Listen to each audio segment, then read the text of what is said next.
Film Sutlej कि ये one sided जो जुल्म है उसको दिखाती है। तो जब मैंने ये फिल्म देखी, और मैंने अब वो मिस्टर अग्निहोत्री की भी फिल्में कुछ देखी हैं जो वन साइडेड फाइल्स बनाते जाते हैं, ख़ास तौर पे बंगाल पे जो बनाई उस पे तो फिर जो उनका था पैसा कमाने का वो जो जादू था वो वैसे नहीं चल सका। और इलाकों में तो चला कि किस तरह पंजाब पुलिस ने हजारों सिखों को पकड़ के वो फॉल्स एनकाउंटर्स में मार दिया, या पुलिस थानों में ला के तशद्दुद करके, वायलेंस करके, ब्रूटलाइज करके उन्हें मार दिया। एंड जसवंत सिंह कालरा के साथ जो हुआ वो फिल्म का मेन, इसमें वो उनकी ट्रेजेडी दिखाई गई है।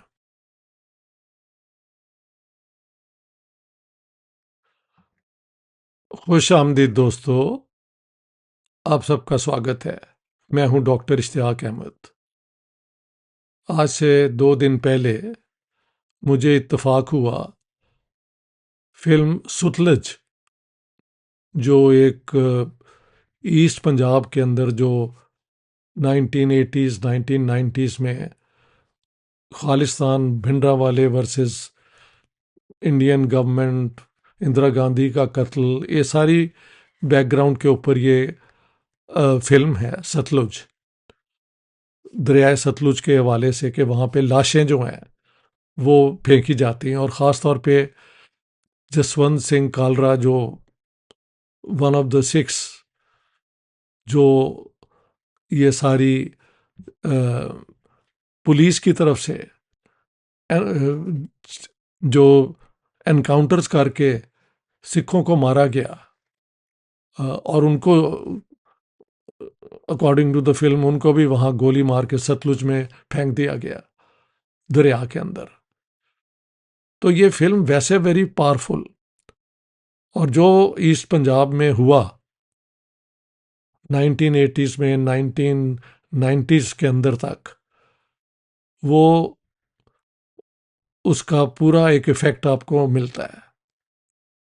लेकिन इस फिल्म के ऊपर एक क्वेश्चन मार्क भी जैसे जैसे मैंने देखी मैंने लगाना शुरू कर दिया, और वो ये था कि ये वन साइडेड जो जुल्म है उसको दिखाती है। देखें, बात यह है कि एक तो मेरी किताब है ना, the Punjab bloodied partition and cleansed, उसमें 11 साल मैंने लगाए फैक्ट्स को ढूंढते ढूंढते, ताकि किसी एक कम्युनिटी के ऊपर गलत इल्ज़ाम ना लग सके। जो हुआ है, जिसने जो किया है, वही दिखाया जाए, वही किताब में पेश किया जाए।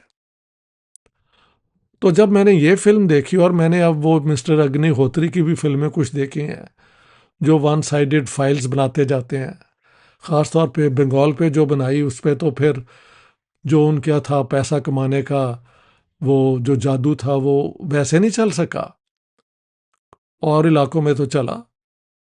अब ये सतलुज भी जो है वो Punjab police backed by the Indian government आप कह सकते हैं, दिखाती है कि किस तरह पंजाब पुलिस ने हजारों सिखों को पकड़ के वो फॉल्स एनकाउंटर्स में मार दिया, या पुलिस थानों में ला के तशद्दुद करके, वायलेंस करके, ब्रूटलाइज करके उन्हें मार दिया। एंड जसवंत सिंह कालरा के साथ जो हुआ वो फिल्म का मेन, इसमें वो उनकी ट्रेजेडी दिखाई गई है। लेकिन सवाल ये होता है कि एक तो वो मेरी किताब है ना, एक मेरी और भी किताब है। मैंने पंजाब के अंदर जो हो रहा था 47 तक नहीं, बाद में भी जो कॉन्फ्लिक्ट हुआ वो इस किताब में, state nation and ethnicity in contemporary south Asia, ये वैसे तो लंदन और न्यूयॉर्क से पब्लिश हुई, लेकिन जब मैं आज से 3 साल पहले बेंगलोर गया तो वहाँ पे एक थिंक टैंक ने जब मुझे बुलाया और मेरी किताबों पे डिस्कशन हुई, तो उनके पास ये किताब ज़रूर थी। तो यकीनन हिंदुस्तान में एकेडमिक सर्कल्स में ये किताब से वाकिफ़ हैं। लेकिन क्योंकि ये यानी वेस्ट में पब्लिश हुई थी, इसकी कीमत बहुत ज़्यादा थी, तो फिर ये हिंदुस्तान पाकिस्तान में लोगों को ख़रीदने की रीच में नहीं थी। उसके बाद मैंने फ़ैसला किया कि मैं अपनी किताबें हमेशा सब कॉन्टिनेंट में पब्लिश कराया करूँगा। इस किताब के अंदर पेज 113 से लेके 136 तक ये जो ए, ए, पंजाब का ये जो कॉन्फ्लिक्ट हुआ 80s और 90s का, वो कवर्ड है। इसकी पाकिस्तान में भी मैंने रीप्रिंट कराया, और जो पाकिस्तान में पढ़ना चाहें सिखों के इशू पे और कश्मीर पे और सो ऑन, तो वो ये state nation and ethnicity in contemporary south Asia, वो भी पेज 113 टू 136 में ये पंजाब का इशू है। अब पंजाब के इशू की बैकग्राउंड तो ये है कि 47 की पार्टीशन में एक हिंदुस्तान बन गया, एक पाकिस्तान बन गया। सिखों की एक डिमांड थी कि उन्हें सिख स्टेट दी जाए, लेकिन क्योंकि सिख मेजॉरिटी में नहीं थे तो वो क्लेम नहीं थे कर सकते कोई इलाका जहां पे वो अपनी स्टेट बना सकें। एक बड़ी वजह ये थी। और बाद में जब हिंदुस्तान बन गया तो ईस्ट पंजाब में भी जो है सिख 33% थे, मेजॉरिटी हिंदुओं की थी, क्योंकि उसके अंदर हरियाणा के नॉन पंजाबी स्पीकिंग पॉपुलेशन भी थी, कुछ उसमें पॉपुलेशन शिमला के इर्द गिर्द, बाद में हिमाचल प्रदेश जो बना उसकी भी थी। लेकिन सिखों ने फिर वहाँ मूवमेंट शुरू कर दी अपनी पंजाबी सूबा। Master Tara Singh was the leading light in that. बाद में फतेह सिंह टुक ओवर, और फिर 1966 में ये पंजाबी सूबा भी बना, ईस्ट पंजाब, पंजाबी ज़ुबान की बुनियाद पे। और लेकिन इसका साइज कम हो गया डेमोग्राफिकली, तो सिख मेजॉरिटी हो गए, लेकिन इलाका इसका कम हो गया पुराने पंजाब से, ईस्ट पंजाब से। और यहाँ पे फिर अकालियों की पोजीशन बनी। फिर इंदिरा गांधी लॉस्ट इलेक्शन, वापस इलेक्ट होने के बाद अपने जैल सिंह के जरिए उन्होंने अकालियों को यानी उनसे पावर पंजाब में छीनने के लिए संत भिंडरा सिंह जो है जरनैल भिंडरावाले को प्रमोट किया। फिर वहाँ से भिंडरावाले ने, क्योंकि वहाँ पे ड्रग बहुत थे और सिख जो हैं वो सिक्खी से दूर हो रहे थे, तो एक प्यूरिटेनिकल मूवमेंट शुरू की संत जरनैल सिंह भिंडरावाले ने। हाँ जी, वो मूवमेंट फिर जो सिख बैठे थे यूके और कनाडा में, उन्होंने खालिस्तान मूवमेंट शुरू कर दी। और फिर वहाँ पे टेररिज्म हुई। उस टेररिज्म में भिंडरावाले ने और उनके लोगों ने हिंदुओं पे कई एम्बुश करके मारे गए। It's all too well known. इसी तरह वो सिख जो खालिस्तान मूवमेंट के हक में नहीं थे, उनको इन्होंने मारा खालिस्तानियों ने।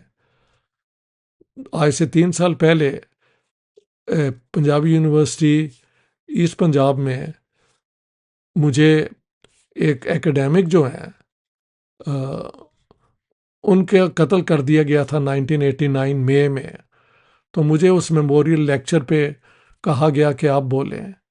तो मैं तो वाकिफ़ हूँ कि वो एकेडमिक सिख जो हिंदू, सिख और बाकी पंजाबियों को इकट्ठा रखने के हक में थे, उनको खालिस्तानियों ने पकड़ के मारा था।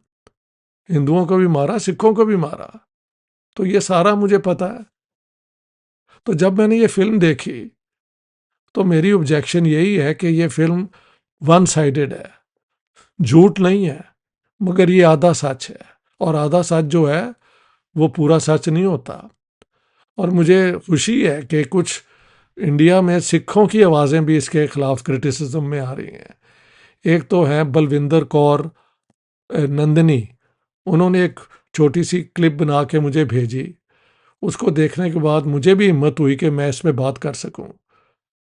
और वो यही बात है कि यार, अगर आप सिखों के ऊपर जो जुल्म पंजाब पुलिस ने किया है, वहाँ पे ऑफ कोर्स सेंट्रल गवर्नमेंट की तरफ से भी एक आते हैं, वो एक ख़ास फोर्स है जो करप्शन को, तो उनका काम भी दिखाया गया एक हद तक, but that is only a very minor portion. Main portion में तो जो खालिस्तानियों ने जुल्म किया उस पर कोई there is hardly any mention of it. तो ये फिल्म फिर एक प्रोपेगेंडा फिल्म बन जाती है, जिस तरह अग्निहोत्री की फिल्में एक प्रोपेगेंडा है। हाँ जी, इसी तरह this film, despite being a powerful portrayal of the tragedy of Punjab, it is one sided. और जो वन साइडेड फिल्म होती है, वो बजाय लोगों के अंदर एक एथिकल मॉरल पोजीशन प्रमोट करने के, वो एक वन साइडेड पोजीशन प्रमोट कर देती है। तो this can very much be a film made for the Khalistani movement. Let me, with 100% responsibility से, कि ये खालिस्तान मूवमेंट जो है उसका कामयाब होना पहले भी बिल्कुल मुमकिन नहीं था, अब भी मुमकिन नहीं है। You can't defeat the whole Indian state by this movement. और वन साइडेड दिखा के एक नफरत पैदा आप कर रहे हैं सोसाइटी के अंदर, it does nobody any good. वहाँ पे पंजाब में इसके ऊपर डिस्कशन अब शुरू हो चुकी हुई है। तो मैंने ये वीडियो इसलिए बनाई because I am very deeply concern with Punjab. जो 47 में जुल्म हुआ, जिसने क्या किया हमने वो अपनी रिसर्च में दिखाया है। हाँ जी, इसी स्पिरिट में फिल्में भी बननी चाहिए, ताकि एक वायलेंस के खिलाफ एक एथिकल पोजीशन हो, जो खालिस्तानियों की, एक्सट्रीमिस्ट फंडामेंटलिस्ट सिखों की और हिंदुओं की जो है एक्सट्रीमिज्म, उसको भी एक्सपोज करे। इंदिरा गांधी की जो गवर्नमेंट का जुल्म है वो भी एक्सपोज करे। उसको कत्ल किया गया, उस पर भी बात होनी चाहिए। लेकिन जो भी बात हो, वन साइडेड नहीं होनी चाहिए। सो इस फिल्म को देखते हुए I was riveted, you know, couldn't do anything while I saw it. लेकिन as soon as the film was over, I realized कि ये one sided है। It tells the story only of one aggrieved party। मेरे ख्याल से इसको ज़्यादा एक ऑथेंटिक अकाउंट बनाया जा सकता था अगर बैलेंस होता इस फिल्म में। ये देखी जा रही है और इसका इफ़ेक्ट डेफिनेटली आवाम में बहुत होगा। इस पे डिस्कशन भी होगी। I thought I will present my point of view. Thank you very much. All the best.